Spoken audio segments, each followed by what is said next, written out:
انت اشتغلت في ام بي سي وفي العربيه. الهجوم اللي يحصل على ام بي سي والعربيه طبعا اغلبه من داخل يعني من المملكه، من داخل المملكه.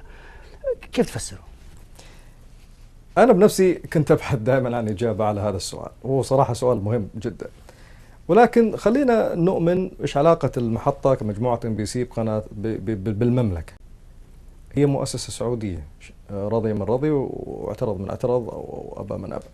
في الحقيقه مؤسسه سعودي، وكانت فتح في الاعلام العربي منذ سنوات، في الوقت اللي ما كان في محطات اذاعيه ولا تلفزيونيه بهذا المستوى. طلعت مجموعه ام بي سي وصنعت اسم ومكانه في مجال الاعلام العربي، والى الان ما زالت هي في القمه كمجموعه.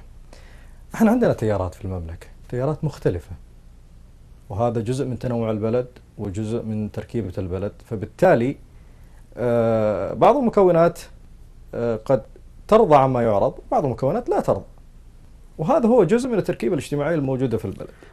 بس ان يصل الهجوم الى اتهام بالعبريه، الى اتهام بانكم ضد طيب الدين. انا اقول لك الافساد. انا اعطيك مثلا مثال.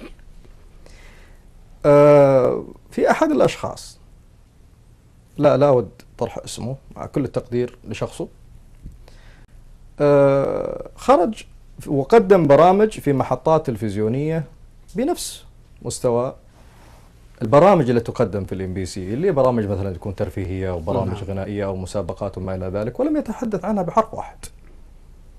عندما اتى المجال الام بي سي اصبح يتحدث عن الام بي سي كانها هي اخرب قناه في العالم. والسبب في ذلك، وهذا اصبح مثبت، ان هذه المحطه لم تسمح لهذا الشخص ان يقدم برنامج فيها، فاصبحت المساله شخصيه. لكن الهدايا توصل، لكن الهدايا توصل. انت الان كانك تبين هذه نقطه.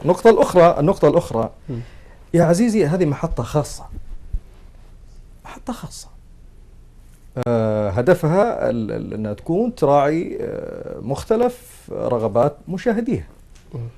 انا ما تقدر تتحكم فيا انت كشخص، انك تبغاني زي ما انت تحب وزي ما انت ترغب. في النهايه لك استقلاليتك، الاستقلاليه الكامله والاستقلاليه المكانيه والاقتصاديه وكل ما يتعلق في مجال انك انت تعبر عن مشاهدينك. والحمد لله مشاهدين المجموعه في اتساع.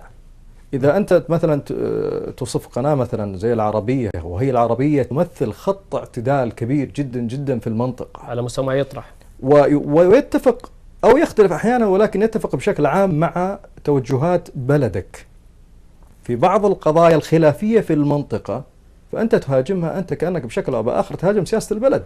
نعم. يعني إذا أنت لا تجرؤ على الحديث عن سياسة البلد بهذه الطريقة، لا تتحدث عن سياسة أذرعها الإعلامية. طيب جميل. فأنا صراحة هذه المبررات اللي أنا شفتها من خلال شخص إعلامي ما له علاقة بالمحطة بشكل كبير، أو أنه أنا كوني أحد موظفيها، ولكن المحطة أنا أؤمن بما تقدمه خاصة العربية، ومن خلال 6 سنوات من العمل فيها والله صدقني لو ما كنت مؤمن بما تقدمه وبخط الاعتدال الذي تسير فيه والله ما اشتغلت فيها يوم واحد.